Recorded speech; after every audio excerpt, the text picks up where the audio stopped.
अस्सलाम वालेकुम। अबरार रशीद आपकी खिदमत में हाजिर है और आपसे रिक्वेस्ट है कि अगर अभी तक आपने इस चैनल को सब्सक्राइब अस्सलाम वालेकुम। अबरार रशीद आपकी खिदमत में हाजिर है और आपसे रिक्वेस्ट है कि अगर अभी तक आपने इस चैनल को सब्सक्राइब नहीं किया तो इसे सब्सक्राइब कर लीजिएगा। जो बेल आइकन है उसको ज़रूर प्रेस कर दीजिएगा ताकि आपको मेरी वीडियो का नोटिफिकेशन बर वक्त मिल सके। आपका शुक्रिया। अब साबिक army chief general retired Mirza Aslam Baig के हवाले से या उनसे मंसूब एक ऑडियो क्लिप सामने आया है, उस पर गुफ्तगू होगी और इस वक्त उससे भी ज़्यादा अहम जो खबर है वो ये है कि लाहौर हाई कोर्ट में पाकिस्तान तहरीक इंसाफ को एक रिलीफ मिला है जिसको बजा तौर पर पीटीआई के मौक़िफ़ की जीत या फतह करार दिया जा सकता है। और ये जीत या फतह वक्ती है या दायमी है, इसका फैसला तो वक्त करेगा। लेकिन थोड़ा सा बैकग्राउंड मैं आपको बता देता हूँ। वो ये है कि जब 6 अप्रैल को इलेक्शन होना थे तो पंजाब के वज़ीर आला के, तो उस इलेक्शन के इजलास को मुलतवी कर दिया गया 16 अप्रैल तक।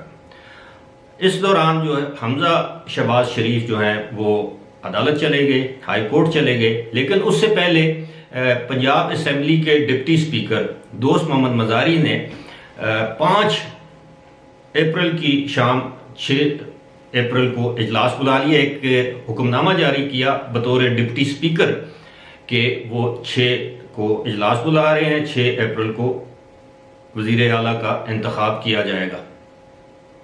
लेकिन चूंकि स्पीकर जो पंजाब असम्बली है चौधरी परवेज़ इलाही, जो कि ख़ुद भी उम्मीदवार हैं पीटीआई की तरफ से, पीटीआई और काफ लीग के उम्मीदवार हैं वजारत आला के लिए, उन्होंने डिप्टी स्पीकर के इख्तियारात वापस ले लिए और उनके इस नोटिफिकेशन को मनसूख कर दिया या कलअदम करार दिया।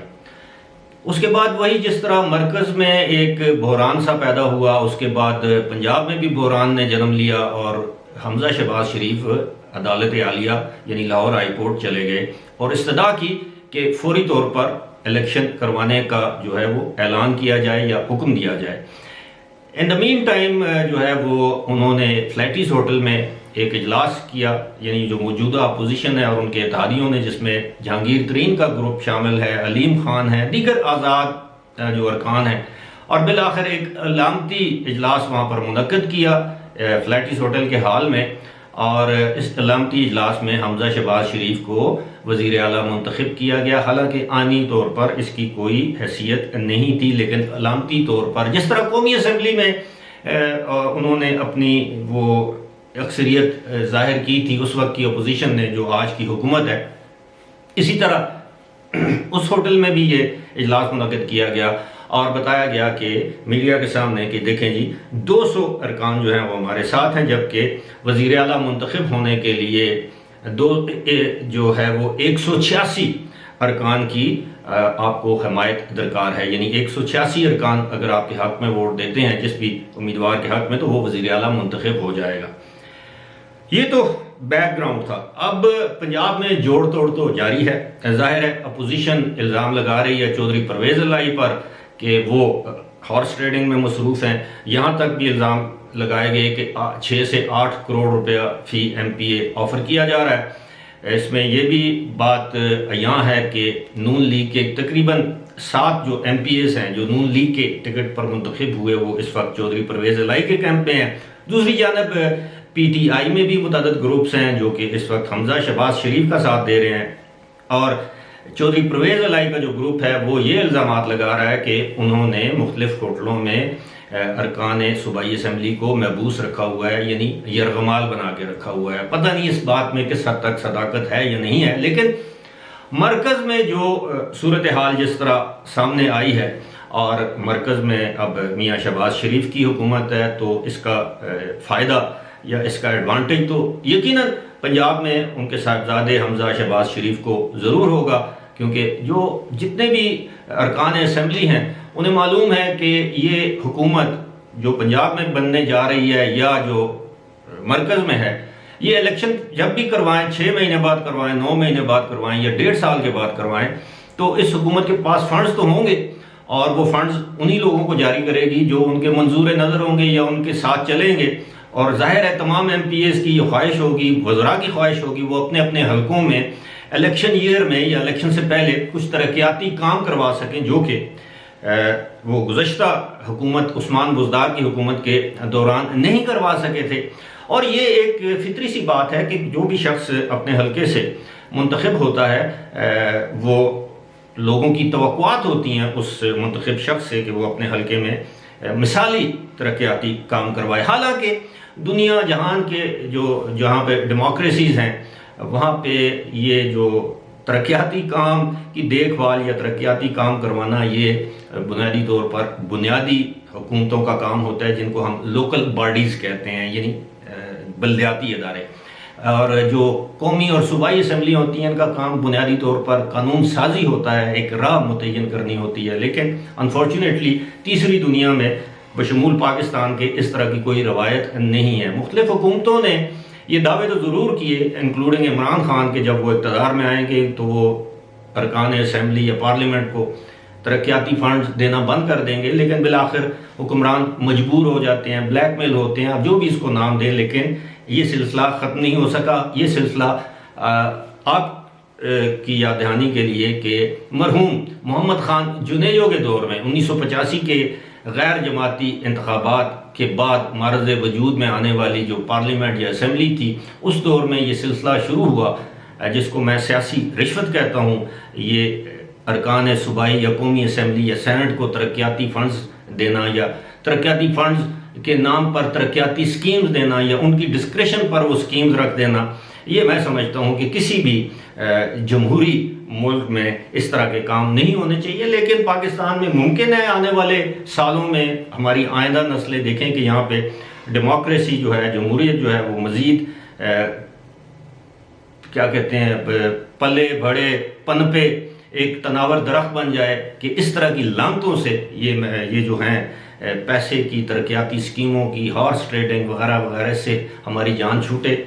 शायद हमारी ज़िंदगी में ये ना हो, आइंदा आने वाली जो नस्लें हैं उनको ये दिन देखना नसीब हो, लेकिन होगा ज़रूर अगर ये डेमोक्रेसी और ये जमहूरी निज़ाम तसलसल से चलता रहा। अब पूरी दुनिया में जो अदम एतमाद है, it's part of the game, part of the democracy. बरतानिया में देख लें, इटली में देख लें, जापान में देख लें, साल में 3-3 मरतबा वज़राए आज़म भी तब्दील हुए हैं। किसी ने इस्तीफ़ा दे दिया, किसी के खिलाफ नो कॉन्फिडेंस हो गई या कोई और वजह हुई, वहाँ पे इस चीज़ को बुरा नहीं माना जाता। जिस तरह मैंने बताया है कि it is part of the game. Impeachment हो जाती है जहाँ पे सदारती निज़ाम है सदूर की, सिर्फ शख्सी हुक्मरानियाँ जो हमारे मिडल ईस्ट सऊदी अरब में, वहाँ पे ज़ाहिर है ऐसा नहीं हो सकता। लेकिन फिर क्या होता है, इस तरह के ममालिक में फिर खूनी इनकलाब आते हैं। और हमने देखा है कि ईरान में जो कुछ हुआ, आपने फिर देखा कि फॉरेन इंटरवेंशन के ज़रिए इराक़ में जो कुछ हुआ, रजीम चेंज करने की कोशिश की गई, सीरिया में जो कुछ हुआ, फिर लीबिया में आपने, ये पूरा जो खिता है वो अभी तक इन जो इनकलाब थे या खून रेजी थी उससे संभल नहीं पाए। तो अब देखते हैं कि पंजाब असम्बली में 16 तारीख को ये फैसला हो जाएगा, हाई कोर्ट का हुक्म है। मुमकिन है इसमें भी मरकज़ की तरह इसमें डिलेइंग टैक्टिक्स इस्तेमाल किए जाएं या कोशिशें की जाएं जोड़ तोड़ की, या डिले किया जाए या कोई ना कोई गन डालने की कोशिश की जाए। लेकिन फिर अगर हम मरकज़ में या सुप्रीम कोर्ट का किरदार देखें या मरकज़ में जो मामलात हुए, तो बैन ही हाई कोर्ट भी उसी तरह मुदाखलत करेगा फिर, तो अल्टीमेटली इंतखाब तो होना है। अब चौधरी परवेज़ इलाही जीते हैं, जिनके बारे में ये कहा जाता है कि फ़िलहाल उनकी जो पोजीशन है वो काफ़ी कमज़ोर है। उसकी वजह यह है कि PTI काफ़ी ज़्यादा टूट फूट का शिकार है और उनकी अपनी पार्टी के अंदर भी टूट फूट की जो है वो ख़बरें आम हैं। दूसरी जानब हमजा शहबाज शरीफ हैं, बज़ाहिर वो स्ट्रॉन्ग मजबूत कैंडिडेट लगते हैं, लेकिन चौधरी परवेज़ इलाही या चौधरी गुजरात के जो चौधरी हैं वो किसी वक्त किसी भी गेम को उल्टा भी सकते हैं। फिलहाल ऐसे लगता है कि उन्होंने जो आज से 2 हफ्ते या 2.5 हफ्ते पहले जो एक फ़ैसला किया था, शायद ये उनकी सियासी ज़िंदगी की जो तारीख़ है उसमें ये एक बड़ा ही गैर दानिशमंदाना फैसला था, या आप ये समझ लें कि उनकी सियासी ज़िंदगी की एक संगीन तरीन गलती थी जिसका एहसास बहरहाल अब उन्हें हो रहा है। अब बात करते हैं जनाब साबिक आर्मी चीफ मिर्ज़ा असलम बेग की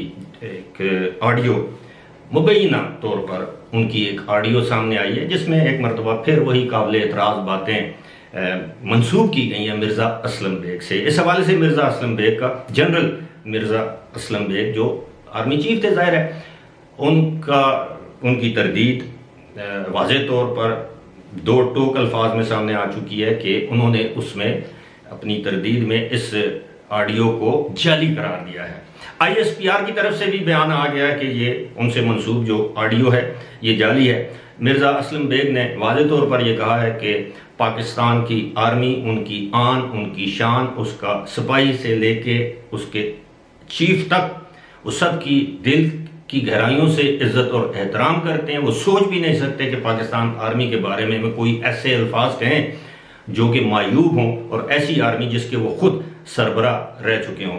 तो मेरा ज़ाती ख्याल ये है कि अगर साबिक आर्मी चीफ इस तरह की किसी भी ऑडियो की तरदीद कर रहा है तो हमें उन पर यकीन करना चाहिए। लेकिन इसके हैविंग सेड दैट, इसके बावजूद मैं समझता हूँ कि जिस तरह की ये ऑडियोज़ आ रही हैं, जिस तरह की ये निजी महफलों की गुफ्तगू रिकॉर्डेड सामने आ रही हैं, वॉइस नोट सामने आ रहे हैं, इसका एक मरतबा फोरेंसिक ऑडिट ज़रूर करवाना चाहिए। क्योंकि एक तासुर आम है कि कुछ रिटायर्ड आर्मी ऑफिसर्स निजी महफलों में वो अपने आर्मी चीफ के बारे में या मुख्तलिफ कोर कमांडर्स के बारे में या पाकिस्तान आर्मी की पॉलिसी के बारे में कुछ ऐसी गुफ्तगू करते हैं कि जो काबिल एतराज़ है, और ये तासुर आम है।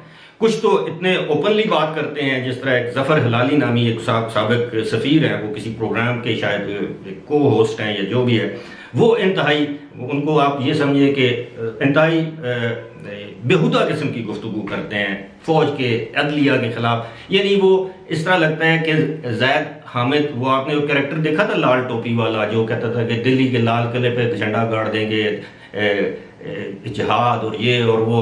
बिलाखिर उन्होंने सऊदी अरब में इस तरह की तकरीर की, वहाँ पर 1000 कोड़ों की उनको सज़ा दी गई, शायद 20-25 कोड़े उनको मारे गए, फिर हुकूमत पाकिस्तान ने उनकी जान खुलासी वहाँ से करवाई और पाकिस्तान लेके आए। अब ये मुझे लगता है कि ज़ैद हामिद का वर्जन 2 है, जफ़र हलाली जिस शख्स का नाम है।